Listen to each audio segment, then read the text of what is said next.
Rape இசை அப்படிங்கிறது France நாட்டில் இருக்கிற மிகப்பெரிய பிரபலமான ஒரு கலை வடிவம். அந்த ரேப் இசையில் யாரெல்லாம் இருக்காங்களோ அவங்களுக்கு மிகப்பெரிய ரசிகர் பட்டாளம் உண்டு. அந்த இசையில் மிக பிரபலமான ஒருத்தவங்க தான் இந்த டயாம் சார். 92லேயே 12 வயசுலேயே அவங்க முதல் ஆல்பத்தை வெளியிடுறாங்க. அதுலேருந்தே அவங்க பிரபலமாகறாங்க.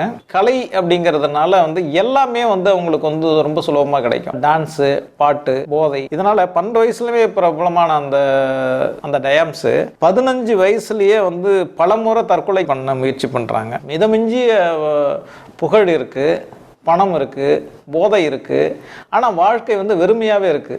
எதுக்காக வாழறோம் அப்படிங்கிற அந்த இதே இல்லை அவங்களுக்கு. இந்த நிலையில தான் சூசு அப்படின்னு சொல்லிட்டு ஒரு தோழி ஒருத்தவங்க இருக்காங்க. அவங்க டயாம்ஸ் கூட எப்போதுமே நெருக்கமாக இருக்கக்கூடியவங்க. சரி, கொஞ்சம் நேரம் வெயிட் பண்ணுங்க, நான் தொழுக டைம் வந்துச்சு, நான் போய் தொழுதுட்டு வரேன்னு சொல்லிட்டு போறாங்க. இவங்களுக்கு ஏற்கனவே விரக்தி, வெறுமை இதில் ஆட்பட்டு இருக்கிறதுனால, ஏன் என்ன அழைச்சிட்டு போக மாட்டேங்கிற, நானும் வரேன், எனக்கு என்னவோ மாதிரி இருக்கு, என்னை அழைச்சிட்டு போயேன் அப்படின்னு சொல்றாங்க. அழைச்சிட்டு போறாங்க.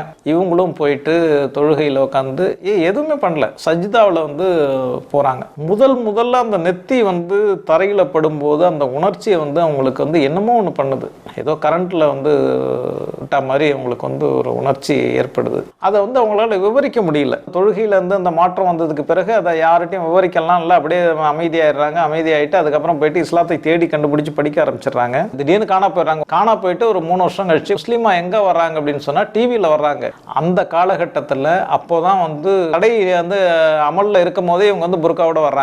இது அல்லாஹ்வால கிடைச்சது, நான் உங்களுக்காக, உங்களுடைய சட்டங்களுக்காக நான் என்ன மாத்திக்க முடியாது அப்படிங்கறத தைரியமா எந்த நாட்டுல புர்காவை தடை செய்தாங்களோ அந்த நாட்டிலேயே புர்காவை போட்டுக்கிட்டு நான் இப்படிதான் வருவேன் அப்படின்னு சொல்றதுங்கிறது சாதாரணமான விஷயம் கிடையாது.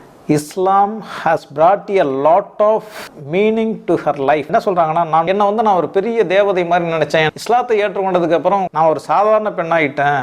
அடுத்தது என்ன சொல்றாங்கன்னா, கடவுளின் அன்பை உங்கள் இதயத்தில் சுமக்கும் போது நீங்கள் நிறைவடைகிறீர்கள். கடவுளுடைய அன்பு இல்லைன்னு சொன்னா நீங்க பூஜ்யம் தான். அதை எப்போ நீங்கள் மனசுக்குள்ளே சுமக்க ஆரம்பிக்கிறீங்களோ அப்போ தான் நீங்கள் நிறைவடைகிறீங்க. அதை நான் உணர்றேன் அப்படிங்கிறத அவங்க சொல்கிறாங்க.